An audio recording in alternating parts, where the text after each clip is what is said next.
सबको सब जाने सबको सब माने के ध्येय को लेकर समरस भारत समर्थ भारत के उद्देश्य से गठित समरसता सेवा संगठन के संयोजन में संस्कारधानी समरसता कजलैया महोत्सव का आयोजन मंगलवार 20 अगस्त को दोपहर 3 बजे से मदन महल स्थित दद्दा परिसर में आयोजित हुआ। दूसरे वर्ष होने वाले सांस्कृतिक परंपरा, आपसी सौहार्द और सामाजिक समरसता संगम के इस महोत्सव की तैयारियां पहले ही पूरी की जा चुकी थी। समरसता सेवा संगठन के अध्यक्ष संदीप जैन ने बताया कि सर्व समाज की सहभागिता के साथ आयोजित होने वाले इस महोत्सव में संस्कारधानी के पूज्य संत, महंत, सामाजिक, व्यापारिक, सांस्कृतिक, राजनीतिक, पत्रकार, महिला संगठन, शैक्षणिक संस्थान एवं प्रबुद्ध जन का एक साथ मिलकर कजलैया पर्व मनाया जा रहा है। साथ ही संदीप जैन ने बताया कि कार्यक्रम में नृत्य, नाटिका, कजरी, आल्हा, लोकगीत गायन सहित पारंपरिक नृत्य की मनमोहन प्रस्तुति दी जाएगी। साथ ही पिछली बार की तरह इस बार भी सामाजिक संगठनों के द्वारा पारंपरिक, स्वादिष्ट और जायकेदार खानपान की व्यवस्था की गई है। आयोजन में बच्चों और महिलाओं के लिए प्रतियोगिता का भी आयोजन किया गया है। अद्भुत वातावरण है। समस्त संस्कारधानी वासी यहाँ पर मिलजुल कर समरसता कजलिया महोत्सव में उपस्थित होकर अपनी सनातन संस्कृति के सबसे महान पर्व कजलिया को मनाने जा रहे हैं। कजलिया और होली ये दो पर्व ऐसे हैं जो वास्तविक रूप से समरसता के प्रतीक हैं। इन पर्वों में न कोई छोटा, न कोई बड़ा, न कोई ऊंच, न कोई नीच।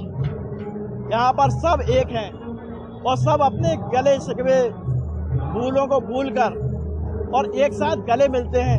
ये स्नेह, प्रेम और सद्भाव का पर्व है और समरसता सेवा संगठन इसी परंपरा को आगे बढ़ाते हुए ये आयोजन करता आ रहा है। और इस बार जो आप उत्साह देख रहे हैं बहुत अद्भुत है। पिछले बार भी हम सभी ने मिलजुल के इस त्यौहार को मनाया था और हम समस्त संस्कारधानी वासियों का समरसता सेवा संगठन परिवार की ओर से हार्दिक स्वागत। जब हम बात समरसता की कर रहे हैं तो यहाँ पर आप देख रहे हैं जहाँ हर जाति समाज के लोग अपनी कजलियों को लेकर आए हैं और आप ऐसे बहुत से जाति समाजों के स्टॉल देख रहे होंगे जिन्होंने खाद्यान्न, स्वादिष्ट व्यंजन उपलब्ध कराए हैं और ऐसे 16 समाजों के द्वारा अलग अलग व्यंजन परोसे गए हैं। और जिस बात का प्रतीक है कि सनातन संस्कृति में विश्वास रखने वाले हम समस्त हिंदू एक हैं और समरस भारत और समर्थ भारत के लिए हम सब एकजुट होकर काम। मैं साध्वी मैत्रेयी जी बनवासी आश्रम ग्वारीघाट से। मैं यहाँ का पर्व जो है संस्कारधानी का कजलिया महोत्सव बहुत ही अच्छा, और मुझे लगा कि जहाँ से आई हूँ ये पर्व वहाँ नहीं मनाया जाता। जैसा कि सुना है, किताबों में लिखा है और पढ़ा है कि हिंद देश के निवासी सभी जन एक है। ऐसा लगता है कि यहाँ का पर्व देखकर और ऐसा बृहद रूप में ये पर्व हो रहा है, इसको देखकर मन आह्लादित होता है कि ये पर्व वाकई हर वर्ष होना चाहिए और हर वर्ष और अच्छे तरीके से बड़े स्तर पे होना चाहिए। हमारे खास तौर से बुंदेलखंड के लिए अत्यंत महत्वपूर्ण दिवस है और आज के दिन को हम कजलिया महोत्सव, कहीं कहीं भोजलिया महोत्सव कहते हैं। और बुंदेलखंड का ये मुख्य सामाजिक पर्व है जिसमें आल्हा उदल की गाथा, वीरों की गाथा चलती है। और 4-5 दिन पहले लोग घर में गेहूं बो देते हैं और उसकी जो नन्ही नन्ही बाली आती हैं उन बाली का जुलूस निकलता है और वो कोमल कोमल बाली ये समरसता की प्रतीक के रूप में, प्रेम की प्रतीक के रूप में, एक दूसरे से सौहार्द के रूप में रहती हैं।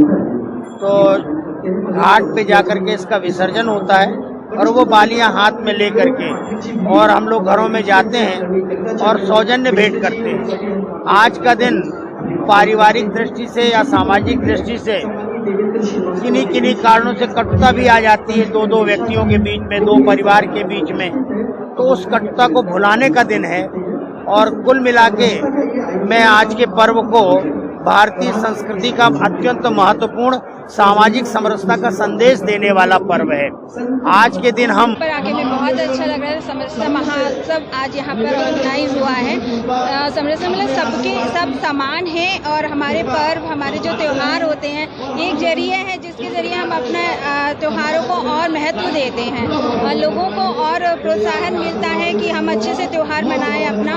और आज यहाँ पर अलग अलग तरह की प्रतियोगिताएं भी ऑर्गेनाइज की है। निबंध प्रतियोगिता, थाली डेकोरेशन प्रतियोगिता और पारंपरिक परिधान प्रतियोगिता भी है, जहाँ पर जजमेंट होगा और प्रतियोगियों को पुरस्कृत किया जाएगा।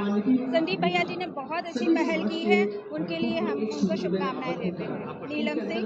नमस्कार जबलपुर, मेरा नाम है प्रेरणा जादवानी और आज मुझे समरसता कजलियाँ महोत्सव 2024 में आने का मौका मिला, जहाँ की मैं जज भी हूँ। तो कजलियाँ महोत्सव वैसे ही देश हमारा बहुत सारे त्योहारों से सजा हुआ है और राखी के तुरंत बाद जो ये कजलियाँ आती है, इसका एक विशेष महत्व है। भाई बहन के प्यार के साथ ही साथ ये हमारे देश की पारंपरिक सभ्यता और संस्कृति है, जिसको इस संगठन ने बहुत ही बखूबी तरीके से यहाँ पे सजाया है। और आज हमें पहली बार इतना खूबसूरत महोत्सव देखने के लिए मिला है, जहाँ पे 100 से भी ज़्यादा प्रतिभागियों ने हिस्सा लिया है और शायद जबलपुर की लाखों हज़ारों में जनता यहाँ पे उपस्थित है। तो मैं इस संस्था के सभी सदस्यों का बहुत बहुत धन्यवाद करना चाहती हूँ। हाँ, इस तरह के आयोजन शहर में ज़रूर होने चाहिए, क्योंकि यहाँ महिलाओं को अपनी प्रतिभा दिखाने का एक मंच भी मिलता है और साथ ही साथ इससे हमारी एकता और एकत्व को, भारत को एक नया मुकाम भी मिलता है।